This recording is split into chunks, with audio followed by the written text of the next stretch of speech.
মাতা পিতার মনে সবসময় এই বাসনা বাস করে যে ওনাদের সন্তানের যেন মঙ্গল হয়। নিজের সন্তানকে সেই সবকিছু দেবার সবসময় চেষ্টা করতে থাকেন যেগুলো তারা নিজেরা নিজেদের জীবনে কখনো পেতে পারেননি।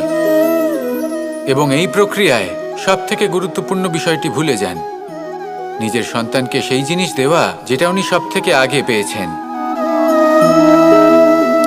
আমি ধনের কথা বলছি না, আমি বলতে চাইছি নিজের অভিজ্ঞতা দ্বারা ওনারা যে মানসিক স্থিতি লাভ করেছেন, ওনারা যে মর্যাদা লাভ করেছেন, যে শিক্ষা ওনারা লাভ করেছেন, সবার আগে নিজের সন্তানকে সেটা দেওয়া প্রয়োজন।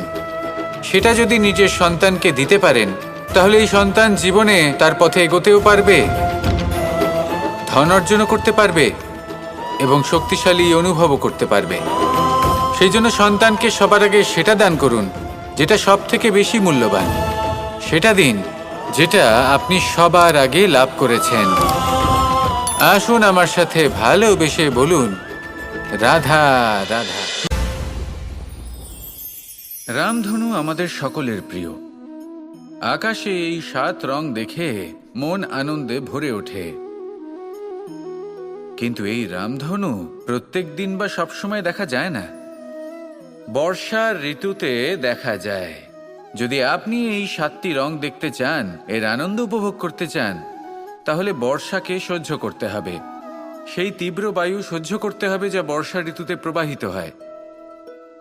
ঠিক সেভাবেই যদি জীবনে 7টি রঙের সুখ অনুভব করতে হয়, তাহলে সমস্যার বর্ষণও সহ্য করতেই হবে, তবেই তো সেটা লাভ করতে পারবেন। মনে রাখবেন, একটি ছোট্ট শিশু যখন তার খিদে পায়, তখন কিন্তু সে নিজে মাকে সেটা জানাতে পারে না, বলতেও পারে না। তাকেও কিন্তু সেই খিদের যন্ত্রণা সহ্য করতেই হয়। আর যখন সেই যন্ত্রণায় সে কাঁদতে থাকে, তখন মা বুঝতে পারেন যে সেই ছোট্ট শিশুটির তো খিদে পেয়েছে। তখন তার খিদে দূর হয়। বসে থেকে এই সংসারে কোনো কিছুই লাভ করতে পারবেন না।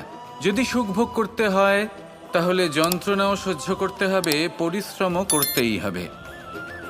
তাহলে সাহসের সাথে সব যন্ত্রণার সম্মুখীন হন, শৌর্যের সাথে পরিশ্রম করুন, আর আমার সাথে ভালোবেসে বলুন, রাধা রাধা।